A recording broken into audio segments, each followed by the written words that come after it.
నాగర్ కర్నూలు జిల్లా కేంద్రంలో అగ్ని ప్రమాదం సంభవించింది. మున్సిపాలిటీ షెడ్లలోని దుకాణాల్లో ఒక్కసారిగా మంటలు వ్యాపించాయి. దీంతో 5 దుకాణాలు పూర్తిగా దగ్ధమయ్యాయి. లక్షల రూపాయల విలువైన సామాగ్రి కళ్ల ముందే కాలి బూడిదవుతున్న యజమానులు ఏమీ చేయలేని పరిస్థితి నెలకొంది.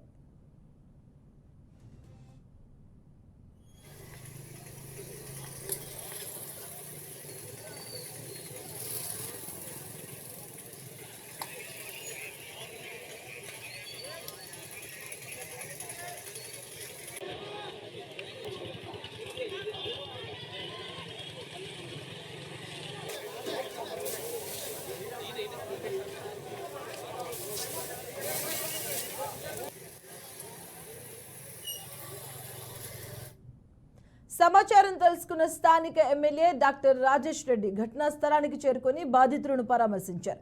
దుకాణాలను కోల్పోయినా వీధిని పడవలసిన పరిస్థితి వచ్చిందని బాధితులు కన్నీటి పర్యంతమయ్యారు. చలించిన ఎమ్మెల్యే వారిని ఆదుకుంటామని భరోసా కల్పించారు.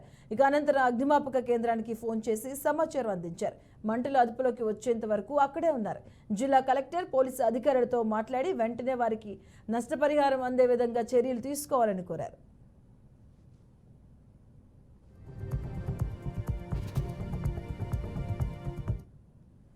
నాగర్ కర్నూలు జిల్లా కేంద్రంలో అగ్ని ప్రమాదానికి సంబంధించిన పూర్తి అప్డేట్స్ మా కరెస్పాండెంట్ వెంకట్ అందిస్తారు. వెంకట్, మళ్ళీ ఈ రోజు నిన్న రాత్రి ఈ సంఘటన చోటు చేసుకున్నది. అయితే షార్ట్ సర్క్యూట్ వల్లే ఈ దుకాణాలు నిప్పంటుకున్నారని ప్రాథమిక సమాచారం ప్రకారం పోలీసులు జరుపుకున్నటువంటి విచారణ ప్రకారం ఈ షార్ట్ సర్క్యూట్ వల్లే జరిగిందనేది తేలింది. అయితే ఇవి ఇక్కడ ఏవైతే షాపులు నిన్న అంటుకున్నా అవన్నీ కూడా రోజువారీ డబ్బాలు, అవన్నీ కూడా చిన్న డబ్బాలు. ఆ డబ్బాలో దాదాపుగా ఒక్కొక్క డబ్బాలో దాదాపుగా 15 నుంచి 20 వేల ఆ వస్తువులు, వివిధ రకాల వస్తువులు కూడా వీళ్ళు రోజు అమ్ముకుంటారు. రోజువారీ కూలీలాగానే వీళ్ళు అక్కడ డబ్బాలో పెట్టుకొని అమ్ముకోవడం జరుగుతుంది. అయితే ఒక్కసారిగా ఈ అగ్నికి నిన్న రాత్రి అన్ని 5 డబ్బాలు అంటుకోవడంతో కూడా వీళ్ళ బతుకు అంతా కూడా బజారున పట్టట్టు అయింది. అక్కడ ఏదైతే అగ్నిమాపక కేంద్రం నుంచి కూడా ఈ డబ్బాలను, ఏవైతే అంటుకున్న డబ్బాలను అంటించిన ఏవైతే ఉన్నాయో వాటిని ఆర్పేందుకు కూడా వాళ్ళు ఆలస్యంగా రావడంతో కూడా ఈ డబ్బాలు కూడా పూర్తిగా అగ్నికి ఆహుతి అయిపోయినాయి. పూర్తిగా కాలి బూడిదైపోయిన పరిస్థితి అక్కడ కనిపిస్తున్నది.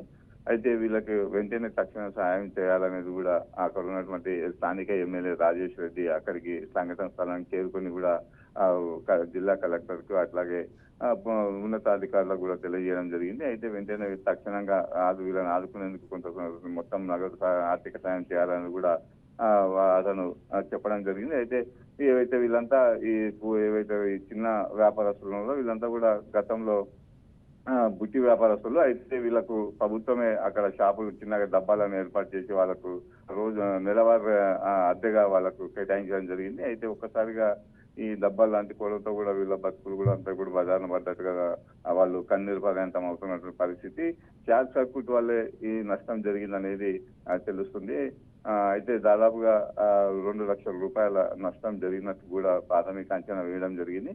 అయితే మొత్తమే చూసుకుంటే మాత్రం ఈ ఒకవైపు ఎండలు మండిపోవడం, అట్లాగే గాలి దుమారం, నిన్న సాయంత్రం నాగర్ కర్నూలు పట్టణంలో గాలి దుమారం లేవడంతో పాటు ఈ కరెంటు వస్తూ పోవడంతో కూడా ఈ షార్ట్ సర్క్యూట్ వల్లనే జరిగిందనేది కూడా తెలుస్తుంది. మొత్తం మీద అయితే ఈ ఎండలతో ఒకవైపు, అట్లాగే గాలి దుమారంతో మరోవైపుగా ఇలాంటి సంఘటనలు చోటు చేసుకుంటున్నాయి. అయితే ఏవైతే చిన్న డబ్బా దుకాణాలు ఉన్నాయో వాళ్ళంతా కూడా ఈ అప్రమత్తంగా ఉండాలనేది కూడా పోలీసులు, అక్కడ ఉన్నటువంటి పోలీసులు కూడా తెలియజేయడం జరిగింది. వీళ్ళకందరూ కూడా తక్షణం ఆర్థిక సాయం చేసేందుకు కూడా జిల్లా కలెక్టర్ కూడా ముందుకు రావడం జరిగింది. అయితే మొత్తం మీద ఈ చిన్న కుటుంబాలను ఆదుకునేందుకు అధికార యంత్రాంగం ముందుకు రావడంతో కూడా అక్కడ ఉన్నటువంటి స్థానికులు అంతా కూడా హర్షం వ్యక్తం చేస్తున్న పరిస్థితి కనిపిస్తున్నది. మరోవైపు ఈ డబ్బా దుకాణాల వెంటనే వీళ్ళకంతా కూడా మరో పని కల్పించేందుకు కూడా జిల్లా అధికార యంత్రాంగం కూడా చర్యలు తీసుకునేందుకు కూడా ముందుకు వస్తున్నటువంటి పరిస్థితి కనిపిస్తున్నది. అయితే ఈ రోజు ముఖ్యమంత్రి రేవంత్ రెడ్డి నాగర్ కర్నూలు పర్యటనలో ఉండడంతో కూడా ఈ ఏవైతే డబ్బాలు కాల్పోయినా వీళ్ళంతా కూడా ఈ రోజు సీఎం కి ఒక వినతి పత్రాన్ని కూడా ఇచ్చేందుకు కూడా వీళ్ళంతా కూడా సిద్ధమైనటువంటి పరిస్థితి కనిపిస్తున్నది. రేవంత్ రెడ్డి ఎలా స్పందిస్తాడో వేచి చూడవలసిన పరిస్థితి ఉన్నది. Right, thank you Venkat.